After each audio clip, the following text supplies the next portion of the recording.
Praise the lord. హల్లెలూయా. అభిషేక స్వరం అనే మా కార్యక్రమానికి మరొకసారి మిమ్మల్ని అందరినీ ప్రేమపూర్వకంగా ఆహ్వానిస్తున్నా. ప్రభునందు ప్రియులారా, మీరందరూ బాగున్నారా? మీ అందరి కోసం మేము ప్రార్థన చేస్తున్నాం.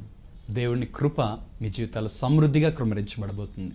యేసయ్య మిమ్మల్ని అందరినీ ప్రేమిస్తున్నాడు. ప్రియులారా, యేసయ్య మనకు తోడై ఉండే దేవుడై ఉన్నాడు. ఆయన పేరు ఇమ్మానుయేలు అని అర్థం. ఈరోజు దేవుని హృదయంలో ఉన్న ఒక ఆశ, అది ఈరోజు ఒక వాక్య రూపంలో దేవుడు మీతో మాట్లాడబోతున్నారు. నిర్గమకాండం 25వ అధ్యాయం 8వ వచనంలో దేవుడు మోషేతో ఒక మాట చెప్తున్నాడు. అదేంటంటే, నేను వారిలో నివసించున్నట్లు వారు నాకు పరిశుద్ధ స్థలమును నిర్మింపవలెను అని దేవుడు చెప్తా ఉన్నాడు. ఇక్కడ దేవునికి ఉన్న ఒక ఆశ ఏంటంటే, నేను వారిలో నివసించాలి అని దేవుడు కోరుకుంటున్నాడు. ఎవరిలో ఉండాలని కోరుకుంటున్నాడు అంటే, ప్రియ సహోదరుడా, సహోదరి, ప్రతి ఒక్క మానవునిలో ఆయన నివసించాలనేది ఆయన కోరుకుంటున్నాడు. అది ఆయనకు ఆశ. అందుకోసమని ఆయన చెప్తున్న మాట ఏంటంటే, వారు నాకు పరిశుద్ధ స్థలాన్ని నిర్మించాలి అని చెప్తున్నాడు. పరిశుద్ధ స్థలం లేకపోతే ఏమవుతుంది అంటే, ఆయన వారిలో నివసించలేడు. ఆయన ఉండాలి అంటే పరిశుద్ధ స్థలం ఉండాలి. చాలామంది ఏమనుకుంటారంటే, దేవుడు నాకు తోడుగా ఉన్నాడు అంటాడు. నేను ప్రార్థన చేస్తున్నాను, నేను చర్చికి వెళ్ళి వస్తాను, నేను కానుకలు ఇస్తాను, కాబట్టి దేవుడు నాకు తోడుగా ఉన్నాడు అని చాలామంది అనుకుంటూ ఉంటారు. ప్రియ సహోదరుడా, సహోదరి, పరిశుద్ధ స్థలమును నిర్మించకపోతే, నీ జీవితాన్ని నువ్వు పరిశుద్ధత మీద కట్టుకోకపోతే, దేవుడు ఖచ్చితంగా నీలో నివసించలేడు. ఆయన చెప్తున్నాడు, నేను వారిలో నివసించాలి అని దేవుడు కోరుకుంటా ఉన్నాడు. ఎందుకు దేవుడు వారిలో నివసించాలని కోరుకుంటున్నాడు అంటే, ఇప్పుడు ఆయన వారిలో లేడు కాబట్టి ఆయన వారిలో నివసించాలి అని ఆయన కోరుకుంటా ఉన్నాడు. మొట్టమొదట మానవుడైన ఆదామును దేవుడు చేసినప్పుడు వాళ్ళ సహవాసం దేవునికి మానవునికి ఎలా ఉంది అంటే, ప్రియులారా, ప్రతి చల్లపూట ఆదాము దేవుని రాక కొరకు కనిపెట్టేవాడు. దేవుడు కూడా ప్రతి చల్లపూట ఆదాము దగ్గరికి దిగి వచ్చేవాడు. ప్రియులారా, అప్పుడు ఆదాము దేవుడు ఇద్దరు కలిసి చాలాసేపు మాట్లాడుకొని ఒక సహవాసం చేసేవారు. ఆ తరువాత దేవుడు మరలా పరలోకానికి వెళ్ళిపోయేవారు. దేవునికి మానవునికి మొదట ఉన్న సహవాసం, దేవుడు వచ్చినప్పుడు మానవుడు ఎదురెళ్ళేవాడు. దేవుడు మానవుడు కలిసి మాట్లాడుకునేవారు. దేవుడు మానవుడు కలిసి నివసించేవారు. అప్పుడు ఆదాముకి దేవుడు తన మహిమనిచ్చాడండి. ఆదామును చేసినప్పుడు దేవుడు మహిమనే వస్త్రంగా ఇచ్చాడు. మామూలు వస్త్రాలు ఆదాముకి లేవు. ఎప్పుడైతే ఆదాము పాపం చేశాడో ప్రియులారా, ఆ దేవుని మహిమని పోగొట్టుకున్నాడండి. దేవునికి దూరం అయిపోయాడు. ఏదైనా తోట నుంచి నెట్టివేయబడ్డాడు. ప్రియులారా, ఈ కార్యక్రమం చూస్తున్న మీ అందరికీ నేను ఒక్క మాట తెలియజేస్తున్నాను. ఆదాము దేవునితో ఉన్న సహవాసాన్ని కోల్పోయిన తర్వాత మరలా ఎన్నడూ ఆదాము దేవునితో సహవాసం సంపాదించుకోలేదండి. ఆదాము ఏదైనా తోట నుంచి బయటకు వెళ్ళగొట్టబడిన తర్వాత మరి ఏ రకముగానో ఆదాము ఏదైనా తోటలోకి రాలేదు. ప్రియులారా, కాబట్టి దేవుడు మనకు ఇచ్చే మహిమను, దేవుడు మనకు ఇచ్చే పరిశుద్ధతను, దేవుడు మనకు ఇచ్చే దేవుని సన్నిధిని, అభిషేకాన్ని చాలా జాగ్రత్తగా మనం చూసుకోవాలండి. నిర్లక్ష్యముతోనో, అజాగ్రత్తతోనో, పాపం మీద ఆశతోనో పోగొట్టుకుంటే ఇక ఎప్పటికీ నువ్వు దేవుని మహిమను సంపాదించుకోలేవు. ఆదాం పోగొట్టుకున్నాడు, ఎప్పటికీ దాన్ని సంపాదించుకోలేదు. ప్రియులారా, అలాగే చచ్చిపోయాడు. అంతే, మహిమను పోగొట్టుకున్నాడు, మరణాన్ని సంపాదించుకున్నాడు మొదటి మానవుడైన ఆదాము. యేసుక్రీస్తు ప్రభువు ఈ లోకానికి వచ్చినప్పుడు ఆయన ఏ పాపము చేయని పరిశుద్ధుడిగా జీవించి మరణించి మహిమను మరలా మనకి ఇచ్చాడు. ఈ రోజున యేసు రక్తము ద్వారా ప్రియులారా మనమందరము దేవుని బిడ్డలుగా మార్చబడగలుగుతున్నాం. దేవుని మహిమను మరలా మనం పొందుకునే అవకాశం దొరికింది. యేసు రక్తము ద్వారా మన పాపాలన్నీ క్షమించబడుతున్నాయి. కాబట్టి ప్రియులారా, దేవుడు ఈ రోజున మనలో నివసించడానికి ఆయన కోరుకుంటున్నాడు. ఆయన మహిమతో మనం నింపటానికి ఆయన కోరుకుంటున్నాడు. కాబట్టి మనం ఆయన మనలో నివసించినట్లు మనం పరిశుద్ధ స్థలాన్ని నిర్మించాలి. ఆదాము దేవునితో సహవాసాన్ని కోల్పోయిన తర్వాత మరలా దేవుడు ఆశపడుతున్నాడు, ఎలా నేను మరలా మానవులకు దగ్గరవ్వాలి, ఏ రీతిగా నేను మానవులతో మరలా సహవాసం చేయగలుగుతాను అని దేవుడు ఆలోచించి ఒక ఉన్నతమైన ప్రణాళిక నిర్ణయించాడు. అదేమిటి అంటే, ఇశ్రాయేలు ప్రజల మధ్యలో ఒక మందిరం కట్టబడాలి, ఒక ప్రత్యక్షపు గుడారం కట్టబడాలి. ఆ గుడారములో దేవుని సన్నిధి దిగి రావాలి. ప్రియులారా, దేవుడు మానవులకి దూరంగా ఉండటాన్ని ఇష్టపడట్లేదండి. అసలు దాన్ని దేవుడు తట్టుకోలేకపోతున్నాడు. ఎలా మరలా నేను నా బిడ్డల దగ్గరకు వెళ్ళాలి, ఎలా నేను మరలా నా సన్నిధిని నా బిడ్డలకు ఇవ్వాలి అని దేవుడు కోరుకుంటా ఉన్నాడు. అందుకోసము నిర్మించబడిందే ప్రత్యక్షపు గుడారం. ప్రియ సహోదరుడా, సహోదరి, నువ్వు ప్రతి ఆదివారం దేవుని మందిరానికి వెళుతున్నావా? అసలు దేవుని మందిరము అనే ఈ క్రమం దేవుడు ఎందుకు నిర్ణయించాడు అంటే, దేవుని మహిమను మనము సంపాదించుకోవాలి ఆ స్థలములో అనేది దేవుని యొక్క నిర్ణయం. నువ్వు దేవుని మందిరానికి ఒక్కరోజు పోలేదనుకో, నువ్వు పొందవలసిన దేవుని మహిమని పోగొట్టుకుంటున్నావు. అదే సమయంలో ఒకవేళ నువ్వు పరిశుద్ధ జీవితం నిర్లక్ష్య పెట్టి పాపం చేస్తున్నావు అనుకో, దేవుడు నీలో నివసించే అనుభవానికి దూరం అయిపోయి, పాపానికి నువ్వు దగ్గరైపోయి శాపాన్ని పొందుకుంటున్నావని నువ్వు తెలుసుకోవాలి. దేవుని మందిరం అనేది చాలా విలువైంది ప్రియులారా. దేవుడు మరలా మానవుని దర్శించడానికి, దేవుడు మరలా మానవునిలో నివసించడానికి కోరుకొని దేవుడు దేవుని మందిరం అనే ఆ క్రమాన్ని దేవుడే ఏర్పరిచాడండి. ప్రియులారా, దీనికి ముందు మనం గమనిస్తే ఇశ్రాయేలీయుల యాత్రలో దేవుడు వారికి తోడై ఉన్నట్లు మనం చూడగలుగుతాం. మోషేకు తోడై ఉన్నాడు దేవుడు. అనేక అద్భుత కార్యాలు జరిగినాయి, కానీ దేవుడు వారిలో లేడు. చాలామంది ఏమనుకుంటారంటే, దేవుడు మా జీవితంలో మేలు చేస్తున్నాడు కాబట్టి దేవుడు మాలో ఉన్నాడు అని మేము అనుకుంటున్నాం అని చెప్తా ఉంటారు. ఒక మాట చెప్తున్నాను, దేవుని కార్యాలు నువ్వు అనుభవించినంత మాత్రాన దేవుడు నీలో ఉన్నట్టు కాదు. దేవుడు నీలో ఉండాలంటే నువ్వు పరిశుద్ధాత్మతో నింపబడాలి, అభిషేకంతో నింపబడాలి, పరిశుద్ధ స్థలము నువ్వు నిర్మించాలి నీ జీవితంలో. అప్పుడు దేవుని సన్నిధి నీలోనికి వస్తుంది. ప్రియులారా, ఆదాము కోల్పోయిన మహిమ మరల మానవునికి దేవుడు ఇవ్వాలని ఏర్పరిచినదే దేవుని మందిర క్రమం, ప్రత్యక్షపు గుడారం. ప్రత్యక్షపు గుడారాన్ని కట్టిన తరువాత ప్రత్యక్షపు గుడారాన్ని 3 భాగాలుగా కట్టమని దేవుడు చెప్పాడు. మొట్టమొదటి స్థలం అతి పరిశుద్ధ స్థలం, రెండవది పరిశుద్ధ స్థలం, మూడవది బయట ఉన్న ఆవరణం. దేవుడు కోరుకుంటున్నాడు అతి పరిశుద్ధ స్థలములో ఆయన మహిమ నుంచి తద్వారా ప్రజలతో మాట్లాడాలని, ప్రజలను దర్శించాలని, ప్రజలతో సహవాసం చేయాలని దేవుడు కోరుకుంటా ఉన్నాడు ప్రియులరా. అందుకోసమే దేవుడు ప్రత్యక్షపు గుడారాన్ని నిర్మింపజేశాడు. ప్రత్యక్షపు గుడారం నిర్మించిన రోజున, ఆ నిర్మాణం పూర్తయిన మొట్టమొదటి రోజున జరిగిన కార్యం ఏంటంటే, దేవుని మహిమ కరుణాపీఠం మీదకి దిగి వచ్చేసిందండి. దేవుని మహిమ కరుణాపీఠం మీదకి దిగి వచ్చిన తర్వాత ఆ మహిమ ఒక మేఘముల ఇశ్రాయేలు ప్రజలు నడిపించడం జరిగింది ప్రియులారా. దేవుడు మానవుల్ని నడిపించటం అక్కడ ఉన్న ఆధ్యాత్మికమైన అనుభవం. ప్రియ సహోదరుడా, సహోదరి, నువ్వు ఆత్మీయ జీవితంలో బాగున్నాను అనుకుంటున్నావే, మరి దేవుడు నిన్ను నడిపిస్తున్నాడా? దేవుడు నీతో మాట్లాడుతున్నాడా? దేవుడు చెప్పింది చెప్పినట్లు నువ్వు చేయగలుగుతున్నావా? దేవుని నడిపింపు నువ్వు గ్రహించగలుగుతున్నావా? దేవుని మార్గంలో నువ్వు నడుచుకోగలుగుతున్నావా? ఇశ్రాయేలు ప్రజల్ని దేవుడు ఆయన మార్గంలో నడిపించాడండి. తరువాత ఇశ్రాయేలు ప్రజలు చాలామంది ప్రియులారా అనేక రకాలైన పాపాల్లో పడిపోయి వారు తమ పరిశుద్ధతను కోల్పోయారు. మరల వారు దేవునికి దూరస్తులైపోయారు. దేవుని మహిమ వారి మధ్యలోనికి వచ్చినా కూడా వారిలో చాలామంది ప్రియులారా వారు సణుక్కొని దేవునికి విరోధమైన కార్యాలు చేసి రకరకాలైన పాపముల్లో పడిపోయి వారు కానానుకు దూరం అయిపోయారు, దేవునికి దూరం అయిపోయారు. ఆశీర్వాదాన్ని వాళ్ళు సంపాదించుకోలేదండి.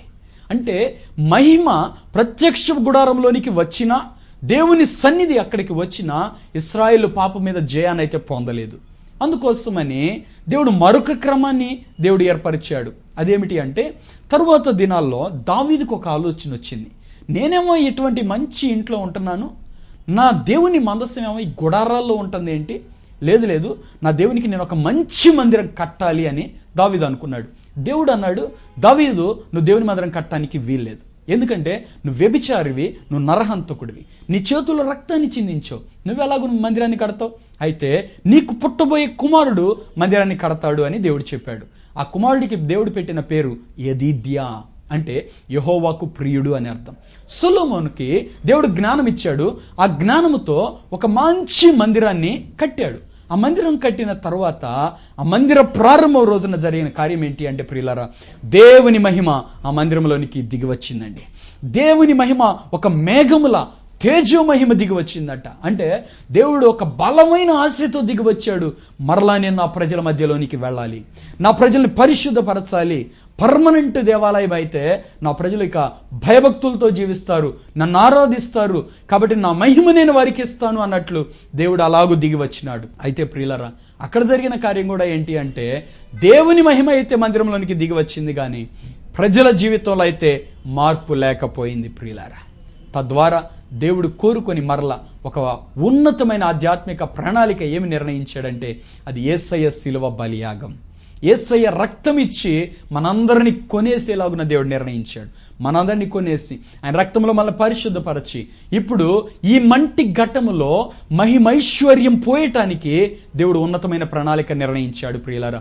అందుకే అపోస్తలుడైన పౌలు భక్తుడు కొరింథీయులకు రాసిన పత్రిక 3వ అధ్యాయం 16వ వచనంలో ఏమని రాస్తున్నాడు అంటే, మీరు దేవుని ఆలయమై ఉన్నారనియు దేవుని ఆత్మ మీలో నివసించుచున్నాడనియు మీరు ఎరుగరా అని మాట్లాడుతున్నాడు. అంటే ఇప్పుడు దేవుని ఆలయం ఎవరు అంటే మనమే దేవునికి ఆలయం అయిపోయాం. ఒకప్పుడు దేవుని మహిమ దిగిరావాలని దేవుడు అన్నాడు, నేను వారిలో నివసించినట్లు వారు నాకు ఒక పరిశుద్ధ స్థలాన్ని నిర్మించాలి అన్నాడు. ఇప్పుడు అంటున్నాడు మీరే దేవుని ఆలయం అంటున్నాడు. అవును ప్రియులారా, ఈ దేహం దేవుని వల్ల మనకు అనుగ్రహించబడింది. మన సొత్తు కాదు, మనం విలువ పెట్టి కొనబడ్డాం. మళ్ళీ పుట్టించింది దేవుడు. ఒక రోజున దేవుడు నిన్ను లెక్క అడగబోతున్నాడు, జాగ్రత్త. నీ ఇష్టానుసారంగా నువ్వు జీవించడానికి వీల్లేదు. నీ దేహము దేవుని ఆలయం అయినప్పుడు దేవుని మహిమతో నీ దేహం నింపబడాలా. దేవుడు దాన్ని విషయమై కోరుకుంటున్నాడండి. ఆయన వారిలో నివసించాలని కోరుకుంటున్నాడు. నీలో నివసించాలని దేవుడు కోరుకుంటుంటే నువ్వు దేవుని విడిచిపెట్టి లోకం వైపు పాపం వైపు వెళతావా? లోతు భార్యలాగా దేవుడు చెప్పిన దాన్ని మీరి శాపాన్ని తెచ్చుకునే వ్యక్తిగా నువ్వు ఉంటావా? ఆత్మలో కొనసాగుతూ వెనకకు దిగజారి మహిమను కోల్పోయిన ఆదాములాగా నువ్వు ఉంటావా? నీ జీవితంలో అలాగా నువ్వు ఉండకూడదు ప్రియుడా. అందుకే దేవుడు నిన్ను హెచ్చరిస్తున్నాడు. నువ్వు దేవుని ఆలయం, నువ్వు పరిశుద్ధమైన ఆలయం. నువ్వు పరిశుద్ధంగా జీవించాలి, పరిశుద్ధత కాపాడుకోవాలి. పాపమునకు పరిశుద్ధతతో స్థానం లేదు ప్రియులారా. పరలోకంలో ఏ పాపం లేదు. కాబట్టి భూలోకంలో నేను పరలోకం చేరాలని ఆశ కలిగిన ఏ వ్యక్తి పాపము చేయజాలడు. పాపమునకు మనకి ఏ పొత్తు ఉండకూడదు ప్రియులారా. ఇప్పుడు దేవుని ఆలయం పరిశుద్ధమైంది. ఆలయం మీరై ఉన్నారు. ఆలయం మీరని మీకు తెలియదా? ఒకవేళ మీరు ఎవరన్నా మీ శరీరాన్ని ఇష్టం వచ్చినట్టు పాపంతో పాడు చేస్తారనుకుంటున్నారా? దేవుడు నిన్ను పాడు చేస్తాడు. ఎవడైనా దేవుని ఆలయం పాడు చేసిన ఎడల వాడిని దేవుడు పాడు చేయను అని చెప్పబడుతుంది. ఈ శరీరాన్ని నువ్వు పొగతో నింపుతున్నావా? చుట్టలు, బీడీలు, సిగరెట్లతో నువ్వు నరకానికి వెళతావు, జాగ్రత్త. ఒకవేళ ఈ శరీరాన్ని త్రావుడుతో నింపుతున్నావా? నరకం, బగబగమండి అగ్నిగుండం నీ కోసం ఎదురు చూస్తుంది. దేవుడిచ్చిన నీ కళ్ళు అపవిత్రమైన దృశ్యాలు చూడటానికి, సినిమాలు, సీరియల్స్ చూడటానికి నువ్వు ప్రోత్సహించబడుతున్నావా? పాపాన్ని నీ హృదయంలో పోగు చేసుకుంటున్నావా? నువ్వు నరకానికి వెళతావు, జాగ్రత్త. అపవిత్రత నివసించే ఏ హృదయంలో దేవుని సన్నిధి ఉండలేదు. దేవుని సన్నిధి ఉన్న ఏ హృదయం పాపం చేయలేదు. దేవుని సన్నిధి లేని ఏ హృదయమైనా నిత్య నరకాగ్నికి వెళ్ళిపోతుంది. కాబట్టి ప్రియులారా, మనము దేవుని ఆలయం గ్రహించి ఇప్పుడు మనం పరిశుద్ధంగా జీవించవలసిన అవసరం ఉంది. నేను వారిలో నివసిస్తాను అని దేవుడు చెప్పాడే, ఇప్పుడు ఆ అనుభవంలోనికి మనం వచ్చాం. ఆయన కోరుకున్నది ఆయన చేశాడు. నేను వారిలో నివసించి వారిలోనే ఉంటాను అని ఆయన కోరిక నెరవేరే దినముల్లోనికి మనం వచ్చాం యేసయ్య శిలువ బలియాగము ద్వారా. ఇప్పుడు మనం చేయాల్సింది ఏంటంటే మనం ఒక పరిశుద్ధ స్థలాన్ని నిర్మించాలి. దేవుడు మనలో నివసించినట్లుగా మనం ఇప్పుడు పరిశుద్ధ స్థలాన్ని నిర్మించవలసిన వారమై ఉన్నాం ప్రియులారా. మరి ఆ పరిశుద్ధ జీవితం కట్టుకోగలుగుతున్నావా? యేసు ప్రభు అంటే తెలియకన్నప్పుడు, వాక్యంలో సత్యం తెలియనప్పుడు ఇష్టానుసారంగా జీవించారు, పాపాన్ని ఆలోచించారు, పాపపు క్రియల్లో జీవించారు. మీ జీవితంలో పాపం ప్రవేశించింది. పాపం నాకప్పుడు మీరు బానిసలుగా ఉండిపోయారు. పాపం మీ మీద ప్రభుత్వం చేసింది. ఇప్పుడు మీరు దేవుని బిడ్డలుగా మార్చబడిన తర్వాత, మారు మనసు పొందిన తర్వాత, మీ పాపాన్ని అంతటిని ఒప్పుకొని విడిచిపెట్టిన తర్వాత, ఇప్పుడు మీరు దేవుని బిడ్డలుగా మారిన తర్వాత పాపం అనేది మీ జీవితంలో ఉండడానికి వీల్లేదు. ప్రియులారా, ఒక్క మాట చెప్తున్నాను వినండి. తెల్ల చొక్కా వేసుకున్నాం అనుకోండి, పూర్తిగా అది తెల్ల చొక్కానే. దాని మీద ఏ ఒక్క చిన్న మరక పడినా ఇక ఆ చొక్కా నువ్వు ధరించలేవు. దాన్ని నువ్వు విప్పదీసి పక్కన వేసేస్తావు. అలాగే నీలో పాపం కానీ ఉంటే దేవుడు నిన్ను సహించలేడు. ఇశ్రాయేలీల్ని దేవుడు కానాను చేరనీయకుండా వారి మీద కోప్పడవలసిన కారణం ఏంటంటే చాలామంది సణిగారట. ఏమండి, ఒక సణుగుడు పాపాన్ని దేవుడు ఒప్పుకోలేదే. మరి భయంకరమైన పాపాలు దేవుడు ఎలా ఒప్పుకుంటాడు అనుకుంటున్నారు? కాబట్టి ఏ పాపము దేవుని సముఖంలో నిలబడలేదు ప్రియులారా. పాపము చేసిన ప్రతి మానవుడు దేవుని ఎదుట దోషి. మరొక మాట చెప్తున్నాను, దేవుడు మనందరికీ మహిమ వస్త్రాలు ఇచ్చాడు. అవి రక్షణ వస్త్రాలని కూడా చెప్పచ్చు. ఆ వస్త్రము కలిగిన వాడే దేవుని రాజ్యంలో ఉంటాడు. వస్త్రం లేకపోతే ఎలాంటి వ్యక్తి అంటే దిగంబరుడైన వ్యక్తివి. ఆదాము దేవుడు తినవద్దన్న ఒక్క పండు తిన్న తర్వాత జరిగిన కార్యం ఏంటంటే మహిమ పోయింది. యేసు ప్రభు మరణం ద్వారా మరలా మహిమ వచ్చినా ఎవరికి ఇవ్వబడింది ఆ మహిమ అంటే కేవలం పరిశుద్ధంగా జీవించే వారికి ఇవ్వబడిందండి. అందరికీ ఆ మహిమ ఇవ్వబడలేదు ప్రియులారా. పరిశుద్ధులకు మాత్రమే దేవుని మహిమ. అందరికీ మహిమనిస్తే ఇక దేవుని న్యాయ తీర్పు ఏముంటుంది? అందరినీ దేవుడికి క్షమిస్తే ఇక న్యాయ తీర్పు ఏముంటుంది ప్రియులారా? చాలామంది ఎలాగ అపోహపడుతున్నారంటే దేవుడు అంత కఠినుడు కాదు బ్రదర్, దేవుడు శిక్షించడు బ్రదర్ అని చెప్పేవాళ్ళు ఉన్నారు. నేనంటాను వాళ్ళు బుద్ధిహీనులు, జ్ఞానం లేని వారు అంటాను. ఏమండి, దేవుని దృష్టిలో మంచి ఒకటే, చెడు ఒకటేనా? అలాగైతే విశ్వాసం ఎందుకు? దేవుని కొరకు ప్రాణాలు అర్పించే భక్తి ఎందుకు? దేవుని కొరకు సమర్పణతో కన్నీటితో జీవించడం ఇంకెందుకు? పాపంలో జీవించిన వారిని కూడా దేవుడు క్షమిస్తాడా? పాపములో జీవించే పాపి వేరు, నీతిగా దేవుని కొరకు త్యాగం కలిగి జీవించే పరిశుద్ధ జీవితం వేరు. ఏ మార్గం నువ్వు కోరుకుంటున్నావు అది నీ చేతుల్లో పెడుతున్నాడు దేవుడు. వెలుగును కోరుకొని వెలుగు మార్గంలో వెళతావా? చీకటిని కోరుకొని చీకటి మార్గంలో వెళతావా? వెలుగును కోరుకొని నువ్వు చీకటి మార్గంలో వెళ్ళినా నువ్వు చీకటిలో వెళ్ళే వ్యక్తివే కానీ వెలుగులో ఉన్న వ్యక్తివి కాదు. కాబట్టి ప్రియులారా, జీవమును కోరుకుందాం, మరణకరమైన చీకటి మార్గాన్ని విడిచిపెడదాం. పరిశుద్ధత కోరుకుందాం, పాపాన్ని విడిచిపెడదాం. మనం దేవుని ఆలయమై ఉన్నాం, దేవుని ఆలయం పరిశుద్ధమై ఉన్నది. క్రింద ఇంకొక మాట ఏమని చెప్తాడంటే, దేవుని ఆలయం పరిశుద్ధమై ఉన్నది, మీరు ఆ ఆలయమై ఉన్నారు అని చెప్తున్నాడు. అంటే నిన్ను దేవుడు తన ఆలయముగా చేసుకుంటున్నాడు, తాను నివసించే మందిరంగా చేసుకుంటున్నాడు. ప్రియ సహోదరుడా, సహోదరి, దేవుడు నీలో నివసించాలని ఇంత ప్రేమతో, ఇంత ఆశతో ఆయన కోరుకుంటే, ఆయన వల్లే నువ్వు జీవించాలని దేవుడు కోరుకుంటే, నువ్వెందుకు యేసుక్రీస్తు ప్రభులా జీవించకూడదు? నువ్వెందుకు పరిశుద్ధంగా జీవించడానికి ఓ తీర్మానం చేయకూడదు? ఇంతకాలం జీవించిన వ్యర్థమైన జీవితం ఇంకా చాలు కదా. ఇంకా ఈ వ్యర్థమైన జీవితం వల్ల ఏమి లాభం ఉంది చెప్పండి? ఇప్పటికే ఎంతో నష్టపోయావు, ఎన్నో కోల్పోయావు, దేవుని యొద్ద నుంచి వచ్చే ఆశీర్వాదాలు ఎన్నో పోగొట్టుకున్నావు. ఇంకా ఎంతకాలం నీ జీవితంలో ఈ దౌర్భాగ్యకరమైన శాపాన్ని అనుభవిస్తావు? ఇప్పుడే మారు మనసు పొంది, నేను దేవుని ఆలయం, నేను పరిశుద్ధంగా జీవించాలని నువ్వు పరిశుద్ధత మేటలోనికి వస్తే నీ శరీరమును దేవుడు తన మహిమతో నింపబోతున్నాడు. ప్రియులారా, ఇశ్రాయేలీయులు ఆ మహిమను కోల్పోయారు, మనకి దేవుడు అవకాశాన్ని ఇచ్చాడు. ఇప్పుడు మన మహిమను సంపాదించుకుందాం. రోమా 3:23 చెప్తున్నాడు, ఏ భేదము లేదు, అందరూ పాపము చేసి దేవుడు అనుగ్రహించి మహిమను పొందలేకపోతున్నారు. ఇప్పుడు దేవుని మహిమను ఒక వ్యక్తి ఎందుకు పొందలేకపోతున్నా అంటే పాపం చేయడం ద్వారా దాన్ని పొందలేకపోతున్నాడు. ఇప్పుడు పాపాన్ని తొలగించుకొని ఆ వ్యక్తి పరిశుద్ధ మార్గంలోని కానీ రాగలిగితే మరలా ఆ వ్యక్తిని దేవుడు తన మహిమతో నింపబోతున్నాడు. ఈ కార్యక్రమం చూస్తున్న మీలో అనేక మంది, మీరు అనేక రకాలైన పాపంలో జీవిస్తున్నట్టు పరిశుద్ధాత్మ దేవుడు నాతో చెప్తున్నాడు. ప్రియ సహోదరుడా, సహోదరి, ఈ టీవీ కార్యక్రమం ద్వారా దేవుడు నిన్ను హెచ్చరిస్తున్నాడు. నీ పాపంలో నువ్వు కొనసాగితే నువ్వు నిత్య నరకాగ్నికి వెళ్తావు. ఇప్పుడే నువ్వు మారు మనసు పొందు, ఇప్పుడే నువ్వు దేవునికి నీ హృదయమి, నువ్వు పరిశుద్ధ జీవితం జీవించడానికి ఇప్పుడే తీర్మానం చేసుకో. ఇంకెంతకాలం జీవిస్తామని చెప్పండి? ఆ మిగిలిన జీవితం దేవుని కొరకు నమ్మకమైన జీవితం జీవిద్దాం, పరిశుద్ధ జీవితం జీవిద్దాం. ఒక్కరోజు బ్రతికిన పరిశుద్ధులుగా బ్రతుకుదాం. పాపులుగా బ్రతికిన జీవితం ఇంకెంతకాలం? ఎందుకు ఈ వ్యర్థమైన జీవితం? ఈ భూలోకంలో జీవించేది కొద్ది కాలం. నీటి బుడగ లాంటిది మన జీవితం ప్రియులారా, గడ్డి పువ్వు లాంటిదండి. నీటి బుడగ తళతళ మెరుస్తున్నట్టే ఉందా? ఒక్క క్షణంలో పగిలిపోతుంది. అలాగే నీకు మరణం ఎప్పుడు వస్తుందో నీకే తెలియదు. గడ్డి పువ్వు తళతళలాడుతున్నట్టు కనబడుతుందా? చక్కగా అందంగా వికసించినట్టు. గాలి వీచిందంటే పువ్వు రాలిపోతుంది. అలాగే మరణపు గాలి వీచింది అంటే నీవైనా ఎవరైనా ప్రియులారా ఉన్న పాటునే మరణించవలసిందే. ఒక రోజు ఆగొస్తాను ప్రభా, ఒక సంవత్సరం ఆగొస్తాను ప్రభా అని ఎవరు చెప్పలేరు ప్రియులారా. దేవుడు నిన్ను దర్శించే కాలంలో నువ్వు ఆయన మాట వింటం ఎంతో మేలు. ఇర్మియా గ్రంథంలో దేవుడు చెప్తున్నాడు, నీ క్షేమ కాలంలో నేను నీతో మాట్లాడి తిని నేను విననని నీ వంటివి అంటున్నాడు. అవును ప్రియులారా, ఇప్పుడు నువ్వు చక్కగా అన్ని క్షేమంగా ఉన్న దినాల్లో నువ్వు ఉన్నావు కదా, ఆరోగ్యం ఉంది, ఆయుష్ ఉంది, అన్నీ బాగున్నాయి. ఇప్పుడు దేవుడు నిన్ను హెచ్చరిస్తున్నాడు. ఏమని? నీ పాపము నుండి నువ్వు విడుదల పొందాలి. దేవుడు నీకు ఇచ్చిన జీవితం నీ ఇష్టానుసారంగా నువ్వు నాశనం చేసుకోవడానికి వీల్లేదు. దేవుడు నీకు ఇచ్చిన ఆయుష్ అది ఆయన కాపుదలతో నీకు ఇస్తున్నాడు. నువ్వు దాన్ని ఇష్టం వచ్చినట్టు వాడుకుంటే దేవుడు ఒప్పుకోడు. అనేక మంది ప్రియులారా అకాల మరణాల బారిన పడటానికి కారణం ఏంటి అంటే వారి పాపం అండి.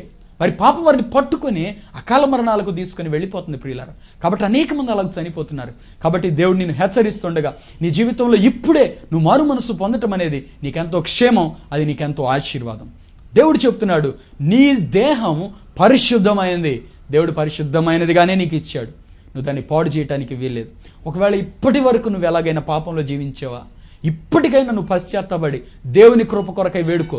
కొంతమంది ఎన్నోసార్లు దేవుని నెట్టేసిన వాళ్ళు ఉన్నారు. మీరు దేవుని కృప నాకు దొరుకుతుందని వాయిదా వేసుకుంటున్నారే, ఇక మీకు దేవుని కృప దొరుకుతుందని నేను ఖచ్చితంగా అయితే చెప్పలేను. మీరు బ్రతిమలాడాలి దేవుణ్ణి. దేవుడు కనికరిస్తే కనికరించవచ్చును. కొంతమంది చాలాసార్లు దేవుని మోసం చేసే వ్యక్తులు ఉంటారు. ప్రభువా నన్ను క్షమించు అంటారు, దేవుడు క్షమిస్తాడు, మరలా వారు పాపంలో జీవించేవారుగా ఉంటారు. ప్రియులరా, ఇటువంటి జీవితాలు భయంకరమైన ముగింపులోనికి వెళ్ళిపోతాయండి. వారి జీవితం భయంకరమైన ముగింపులో ఉంటుంది. ఒక మాట చెప్తున్నాను, యెహోవా యందు భయభక్తులు గల వారి చుట్టూ ఆయన దూతలు కావలేండి, వారిని రక్షిస్తారు. ఒకవేళ నువ్వు దేవుని ఎడల భయభక్తులు కలిగిన జీవితం నువ్వు జీవించలేకపోతే నువ్వు అపాయంలో ఉన్నావని నేను ఖచ్చితంగా చెప్పగలుగుతాను. నేను దేవుడు ఎందుకు కాపాడాలి? అప్పుడు దేవుని దూతలు నీ పక్కన లేరు, దేవుడు నిన్ను కాపాడడానికి లేడు. కారణం, నీలో పాపం ఉంది కాబట్టి దయ్యాలు నీ చుట్టూ తిరుగుతున్నాయి. నువ్వు దయ్యాలు చెప్పినట్టు నడుచుకుంటున్నావు, దయ్యపు మార్గంలో నువ్వు వెళుతున్నావు. దేవుడు నడిపించే మార్గంలో నుండి నువ్వు తొలగిపోయావు. ఒకవేళ ఎప్పుడో తొలగిపోయావేమో, నువ్వు ఇంకా గ్రహించని స్థితిలోనే ఉన్నావేమో. ఇప్పుడైనా నీ జీవితం ఒక్కసారి నువ్వు ఆగి ఆలోచించు. నేను వెళుతున్న మార్గం ఏంటి?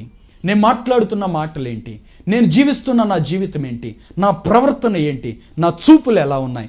నా జీవితంలో పరిశుద్ధత ఉందా లేదా అని ఇప్పుడే ఒకసారి నిన్ను ప్రశ్న వేసుకో. నీ జీవితం పరిశుద్ధంగా నువ్వు జీవించాలి. ఒకవేళ అలా జీవించకపోతే దేవుడు నిన్ను లెక్క అడగబోతున్నాడు. ప్రియులారా, పరిశుద్ధంగా జీవించే కొంతమంది దేవుని బిడ్డలు ఉన్నారు. పాపాన్ని విడిచిపెట్టి, శాపాన్ని విడిచిపెట్టి, యేసు రక్తంలో కడగబడి దేవుని కొరకు బహు నమ్మకస్తులుగా జీవించేవారు ఉన్నారు. అటువంటి వారికి ఉన్న గొప్ప ఆశీర్వాదం ఏంటంటే దేవుడు వారికి తన మహిమనిస్తా ఉన్నాడటండి. అపోస్తలుడైన పౌలు కొరింథీయులకు రాసిన 2వ పత్రిక 3వ అధ్యాయం 18వ వచనంలో చెప్తున్నాడు, మనమందరము ముసుగులేని ముఖముతో ప్రభు యొక్క మహిమను అద్దము వలె ప్రతిఫలింప చేయొచ్చు అని మాట్లాడుతున్నాడు. ముసుగులేని ముఖముతో మనమందరం ఉండాలట. ముసుగు ఉంది ఇప్పుడు అందరి మీద. ఏంటి ఆ ముసుగు అంటే? పాపం. అందుకే గుడ్డితనం. కొంతమందికి వాళ్ళు ఎంత నష్టపోతున్నా గ్రహించట్లా. ఆ మార్గంలో ఎన్ని దెబ్బలు తగులుతున్నా కూడా నేను తప్పుడు దారిలో వెళుతున్నానని గ్రహించలేని ముసుగులో, గుడ్డితనంలో చాలామంది జీవిస్తూ ఉన్నారు. ఆ ముసుగు ఇప్పుడు మన మీద నిలబడి ఉంది. ఆ ముసుగును దేవుడు తీసేసే కాలం ఆసన్నమైంది. అందుకే దేవుడు నీతో ఈ వాక్యం ద్వారా మాట్లాడుతున్నాడు. ఈ కార్యక్రమం ద్వారా ఇప్పుడు దేవుడు నీతో మాట్లాడడానికి కారణం ఏంటంటే, సాతాను నీ కలుగు చేసాడు ఒక ముసుగు. ఎవరికి కలుగు చేశాడంటే, మొట్టమొదటంట వీళ్ళు దేవుని వాక్యాన్ని అంత నమ్మరంట, నమ్మినా నమ్మనట్టు ఉంటారట. అంటే అవిశ్వాసులు అని బైబిల్లో చెప్పబడింది. నువ్వు ఎప్పుడైతే అవిశ్వాసాన్ని కోరుకున్నావో, విశ్వాసము నుండి తొలగిపోయావో, వెంటనే నీ మీద ఒక ముసుగు పడిపోయింది. ఈ యుగ సంబంధమైన దేవత నీకు నాయకుడై ఉండి ఇక నిన్ను గుడ్డితనంలో నడిపించడం ప్రారంభించాడని అపోస్తలుడైన పౌలు భక్తుడు కొరింథీయులకు రాసిన 2వ పత్రిక 4వ అధ్యాయం 4వ వచనంలో చెప్తా ఉన్నాడు. అవిశ్వాసులైన వారి మనోనేత్రములకు, వారికి సువార్త ప్రకాశింపకుడు నిమిత్తము ఈ యుగ సంబంధమైన దేవత వారి మనోనేత్రాలకు గురిడితనం కలుగజేసెను అని చెప్పబడింది. అంటే దాని అర్థం ఏంటి అంటే, ఇక వీళ్ళకి వాక్యం అర్థం కావట్లా. చాలామంది అలాగే అంటారు, వాక్యం చెప్తున్నారు కానీ మాకు అర్థం కావట్లేదు బ్రదర్ అంటారు. పరిశుద్ధత చెప్తే వీళ్ళకి నచ్చదు. చాలామంది పరిశుద్ధత గురించి వాక్యం చెప్తే ఏమంటారంటే, ఇలాగ ఎవరున్నారండి, ఎంత నమ్మకంగా ఎవరున్నారండి, పాపం లేని మానవుడు ఎవరండి అంటున్నారు. పాపం లేని మానవుడు ఎవరు అని నువ్వు ప్రశ్నిస్తున్నావా? పాపులందరూ ఉన్న స్థలమైన నరకానికి వెళతావా? కాబట్టి ప్రియ సహోదరుడా, సహోదరి, పాపం నుండి మనం విడుదల పొందాలంటే పాపముతో మనం పోరాడాలండి. అపోస్తలుడైన పౌలు భక్తుడు హెబ్రీయులకు రాసిన పత్రిక 12వ అధ్యాయంలో చెప్తున్నాడు, మీరు పాపముతో పోరాడుటలో రక్తము కారునంతగా ఇంకా దాన్ని మీరు ఎదిరించలేదు, కాబట్టి పోరాడండి అని చెప్తున్నాడు. మనం పోరాడాల్సిన వారిమై ఉన్నాం ప్రియులారా. పాపం నుండి మనం విడుదల పొందటానికి ఒక భయంకరమైన పోరాడవలసిన వారమై ఉన్నాం. అందుకే అపోస్తలుడైన పౌలు భక్తుడు చెప్తాడు, మంచి పోరాటం పోరాడి తిని నా పరుగు కడముట్టించాను అని చెప్తాడు. ఇక మీదట నా కొరకు నీతి కిరీటం ఉంచబడి ఉన్నది అని పౌలు భక్తుడు చెప్తున్నాడు ప్రియులారా. అలాగే ఇక్కడ ఆయన చెప్తున్నమాట, ముసుగులేని ముఖంతో మనం వెళ్ళాలి. ప్రియులారా, ఈ దేవుని మహిమను గురించి నేను ఆలోచిస్తూ ధ్యానిస్తున్నప్పుడు ఒకరోజు దేవుడు నాతో మాట్లాడుతూ కొన్ని విషయాలు తెలియజేశారండి. అదేంటి అంటే, అద్దం ముందు మనం నిలబడి మనం చూసుకున్నట్లుగా దేవుని మహిమను మనం చూడగలుగుతామంట ప్రియులారా. కొంతమంది చిన్న అద్దం పెట్టుకొని ఇలా ముఖాన్ని చూస్తారు. అద్దంలో ఎంత ముఖం మీరు చూడగలుగుతారు చెప్పండి? కొంతమంది ఇంత పెద్ద అద్దాన్ని చూడగలుగుతారు. ఇంత పెద్ద అద్దంలో ఎంత ముఖం చూడగలుగుతారు? ఒకవేళ నిలువెత్తు అద్దం ఉందనుకోండి, ఆ అద్దంలో మీరు ఎంత ముఖం చూడగలుగుతారు? అలాగే మీరు దేవుని పరిశుద్ధతను అలా చూడాలి. కొంతమంది ఏం చేస్తున్నారు, చిన్న అద్దం పెట్టుకొని బాగానే ఉంది అనుకుంటున్నారు. నీ మిగిలిన జీవితం అంతా రోత అయితే, నీ మిగిలిన జీవితం అంతా పాపంతో నింపబడి ఉంటే, నువ్వు ఈ చిన్న చూసుకొని బాగుంది అనుకొని మోసపోతున్నవేమో జాగ్రత్త. అందుకే ముసుగులేని ముఖముతో మనం ప్రభువును చూడాలట. ఆ తరువాత ఆయన చెప్తున్నాడు, మహిమ నుండి అధిక మహిమను మనం పొందాలి అని చెప్తున్నాడు. అంటే ఒక మానవుని యొక్క జీవితం ఎక్కడ ప్రారంభం అవ్వాలంటే మహిమ నుండి ప్రారంభం అవ్వాలి. ఎప్పుడు ప్రారంభం అవుద్దంటే, మారు మనస్సు పొంది యేసయ్య దగ్గర మన పాపాలని ఒప్పుకొని పశ్చాత్తపడి క్షమాపణ కోరుకొని బాప్తిసం పొందినప్పుడు దేవుని మహిమ మనలో ప్రారంభం అవుతుంది. అప్పటి నుంచి ఇక ఆ జీవితం ఎలా జీవించాలంటే మహిమ నుండి అధిక మహిమకు వెళ్లేలాగున మనం జీవించాలంట ప్రియులారా. అలాగూ ఆ పోలికలో మార్చబడుతూ క్రీస్తు పోలికలోనికి రావాలట. ఇంత జీవితం మనం జీవించాల్సి ఉంటే ఈ జీవితం యొక్క విలువ గ్రహించకుండా, పరిశుద్ధత యొక్క విలువ గ్రహించకుండా, రక్షణ యొక్క విలువ గ్రహించకుండా సాతాను ఎంత గురుడితనం కలుగజేస్తున్నాడు మానవులకి. అందుకే ఈ రోజున దేవుని మహిమను పొందాల్సిన మానవులు ఇంకా నేను పాపంలో పడిపోతున్నాను, పాపం నుంచి విడుదల పొందలేకపోతున్నాను, ఇంకా నేను పరిశుద్ధత సంపాదించుకోలేదు, నా కోసం ప్రార్థన చేయండి అనే మెట్లోనే ఉన్నారు. ప్రియులారా, అసలు మన మెట్టు ఏంటి అంటే మహిమ నుండి అధిక మహిమకు పోయే మెట్టు. అసలు మన స్థానం ఏంటి అంటే దేవుడు మనలో నివసించటం. మన విలువ అది, మన స్థాయి అది. దేవుడు మనం కలిసి జీవించేవారు. ఇప్పుడు ఆ మెట్టు నుంచి ఎక్కడ ఉంటున్నాం? ప్రియ సహోదరుడా, సహోదరి, ఈ కార్యక్రమం చూస్తున్నా నీవెక్కడ నివసిస్తున్నావు? దేవుడు తన మహిమను నీకు ఇవ్వాలని కోరుకుంటూ నిన్ను ఈ కార్యక్రమం ద్వారా హెచ్చరిస్తున్నాడు. నీ పాపం నుండి నీ విడుదల పొంది దేవుని దగ్గర పశ్చాత్తాపడు, క్షమాపణ కోరు. ప్రభువా నన్ను క్షమించు అని ప్రార్థనలు పెట్టుకో. బాప్తిస్మం ఈ రోజే పొందుకో. ఇప్పుడే వెళ్ళి మీ సేవకులతో మాట్లాడి రక్షణ పొందండి. యేసు రక్తంలో కడగబడండి. అప్పుడు నీ జీవితం మహిమ నుండి ప్రారంభమవుతుంది. చాలామంది ఏమంటారంటే ఇప్పుడప్పుడే బాప్తిస్మం వద్దు బ్రదర్ అని చెప్తారు. నేను ఒక మాట చెప్తున్నాను, బ్యాంకులో అకౌంట్ లేకుండా నువ్వెన్ని డబ్బులు వేసుకుంటే నీకేం ప్రయోజనం చెప్పండి? కాబట్టి ప్రియులారా, నీ అకౌంట్, నీ టికెట్ పరలోకానికి నువ్వు ఇక్కడే సంపాదించుకోవాలి. నువ్వు ఎప్పుడైతే సంపాదించుకుంటావో అక్కడి నుంచి నువ్వు జీవించిన పరిశుద్ధ జీవితం అసలైన నీ జీవిత దినాలండి ప్రియులారా. అంతేగాని ఏదో నా ఇష్టం వచ్చినట్లు బ్రతుకుతాను, ఎప్పుడో నాకు నచ్చినప్పుడు బాప్తిసం తీసుకుంటానంటే అసలు ఆ రక్షణ నీకు దొరకదేమో. అనుకోకుండా మరణం నీకు వస్తే నువ్వు నరకాగ్నికి వెళ్ళాల్సి ఉంటుంది. కాబట్టి ఇప్పుడే మిక్కిలి అనుకూల సమయం, ఇదే రక్షణ దినమని దేవుని యొక్క వాక్యం చెప్తుంది. చాలామంది బుద్ధిహీనులు ఏమంటున్నారంటే ఎప్పుడో చచ్చిపోయేటప్పుడు బాప్తిసం తీసుకోవచ్చులే, ఇప్పుడు లైఫ్ని ఎంజాయ్ చేద్దాం అంటున్నావు. ప్రియుడా, నువ్వు పాపాన్ని సంపాదించుకుంటున్నావు తెలుసా? పాపపు ఫలితమైన శాపం నీ మీదకి రాబోతుంది. నువ్వు మాత్రమే కాదు, నీ తర్వాత 4 తరాలు శపించబడబోతున్నాయి. తల్లిదండ్రుల పాపాలు వారి తర్వాత 4 తరాలు శాపంగా మారుతున్నాయండి. ఈరోజు నువ్వు అటువంటి శాపంలోకి వెళ్ళి ఇంకా నువ్వు ఉన్నావేమో, జాగ్రత్త. నువ్వు మహిమ అనే అనుభవంలోనికి రా, శాపం నుండి విడుదల పొందు. ఇప్పుడు ఈ కార్యక్రమం చూస్తుండే పశ్చాత్తపడి ప్రభు పాదాలు పట్టుకొని, ప్రభు నన్ను క్షమించు, నన్ను రక్షించు అని ప్రభు పాదాలు పట్టుకొని మీరు పశ్చాత్తపడి ప్రార్థన చేయగలిగితే దేవుడు నిశ్చయంగా నిన్ను మహిమ నుండి అధిక మహిమ అనే అనుభవంలోనికి నడిపించగలుగుతాడు. ఆయన మీలో నివసించి మిమ్మల్ని అటువంటి స్థానంలోనికి మిమ్మల్ని నడిపించాలని దేవుడు కోరుకుంటున్నాడు. ఇప్పుడే మీరు తీర్మానం చేసుకున్నట్లయితే 1 నిమిషం తల వంచి కళ్ళు మూసుకోండి. మీ కొరకు నేను ప్రార్థన చేయబోతున్నాను. ఈ రోజే రక్షణ పొందడానికి నువ్వు తీర్మానం చేసుకో. ప్రార్థన చేసుకుందాం. ప్రేమగల మా తండ్రి, కృపగల మా ప్రభువా, నీకు వందనాలు, స్తోత్రాలు నాయన. ఈ కార్యక్రమం చూస్తూ ప్రభువా, మా ప్రియులు ఎంతమంది అయితే ఎట్లాగొట్లా జీవిస్తున్నాములే, ఎలాగోలా క్రైస్తవ జీవితం బ్రతుకుతున్నాం చాలే అనుకొని ప్రభువా స్వతంతృప్తితో జీవిస్తూ నా తండ్రి పాపంలోనే ఇంకా బ్రతుకుతూ శాపాన్ని మోస్తూ నలిగిపోతున్న బిడ్డలున్నారు. వారందరినీ ఇప్పుడు మీరు దర్శించండి ప్రభువా. మేము మహిమ నుండి అధిక మహిమకు వెళ్ళవలసిన వారం నాయన. మీరు మాలో నివసించటానికి కోరుకున్న దేవుడు అయినావు తండ్రి. మాకు మీరు సిద్ధపరిచిన మేలు ఎన్నో ఉన్నాయి ప్రభువా. అవన్నీ పొందటానికి కృప దయచేయండి. మేము క్రీస్తు పోలికలోనికి మార్చబడవలసిన వారం ప్రభువా. అటువంటి కృప ఈ బిడ్డలందరికీ మీరు దయచేయమని ప్రార్థన చేస్తున్నాను ఆయన. ఈ కార్యక్రమం చూస్తున్న ప్రతి బిడ్డను దర్శించండి. మహిమను చూడగలిగిన మనోనేత్రాలు వీరికి దయచేయండి. వీరి మనోనేత్రాలు తెరవబడాలి నాకు తప్పిస్తున్నాను. అపవాది కలుగు చేసిన ప్రతి గుడ్డితనం నుండి వీరు విడుదల పొందాలని ప్రార్థన చేస్తున్నాను నా తండ్రి. అయ్యా, వీరి జీవితాలు మీరు దర్శించండి, వీరి జీవితాలు మీరు మేలు చేయమని ప్రార్థన చేస్తున్నాను ప్రభా. నా తండ్రి, ఈ బిడ్డలు మహిమను పొంది ఇంకా నీలో అనేకమైన మేలు పొందడానికి కృప దయచేయండి. ఈ కార్యక్రమం చూస్తున్న ప్రతి కుటుంబాన్ని దీవించండి, సంతోషము సమాధానంతో నింపండి ప్రభా. ప్రతి ఒక్కరికి మంచి ఆరోగ్యాన్ని దయచేయమని ప్రార్థన చేస్తున్నాను. ఎంతమంది అయితే అనారోగ్యంతో బాధపడుతూ నలిగిపోతూ దుఃఖముతో వారి దినాలు గడుపుకుంటున్నారు, యేసు నామములో ప్రభా ఇప్పుడే వారి మీద నీ మహిమ ప్రకాశించాలని ప్రార్థన చేస్తున్నాను. ఇప్పుడే వారి రోగం నుండి వారికి విడుదల కలగాలని ప్రార్థన చేస్తున్నాను ప్రభా. విడుదల దయచేయండి, ముట్టండి ప్రభా, స్వస్థపరచండి, అద్భుతం జరిగించండి నా తండ్రి. పని చేయని అవయవములన్నీ యేసు నామములో ఇప్పుడే పని చేయాలని ఆజ్ఞాపిస్తున్నాను ప్రభా. ఇప్పుడే బిడ్డలు మీరు తాకండి ప్రభా.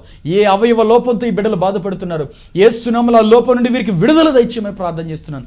పితరుల నుండి వీరి మీదకి వచ్చిన ప్రతి శాపం యేసు నామములో నేను విరగ్గొడుతున్నాను తండ్రి. ఆ శాపం నుండి వీరికి విడుదల దయచేయండి ప్రభా. ఈ బిడ్డల జీవితాలు నీ మహిమ ప్రకాశించాలని ప్రార్థన చేస్తున్నాను. ఈ దినం మొదలుకొని బిడ్డలు ఒక నూతన జీవితం, సంతోషం, సమాధానం కలిగి నీలో నిలిచి ఫలించే అనుభవం బిడ్డలకు దయచేయండి. మీరు ఈ బిడ్డలందరినీ ఆశీర్వదించండి. ఆర్థికంగా సమాధానంతో నింపి ఉన్నతమైన రీతిలో వీరిని ఆశీర్వదించమని యేసు నామములో ప్రార్థిస్తున్నాము తండ్రి, ఆమేన్. ప్రియులారా, దేవుడు నిజంగా మీ జీవితంలో గొప్ప కార్యాలు చేయబోతున్నాడు. మీరు ధైర్యంగా ఉండండి. దేవుడు మిమ్మల్ని ఆశీర్వదించబోతున్నాడు. మీరు పొందిన మేళ్ళు, ఆత్మీయ అనుభవాలు మీరు తప్పక మాకు తెలియపరచండి. మమ్మల్ని సంప్రదించటకై మా చిరునామా pastor M John Wesley, Abhishek Agni ministries, door number 3-94/1, Rajula Bazar, Edlapadu post and mandal, Guntur district, pin number 522233.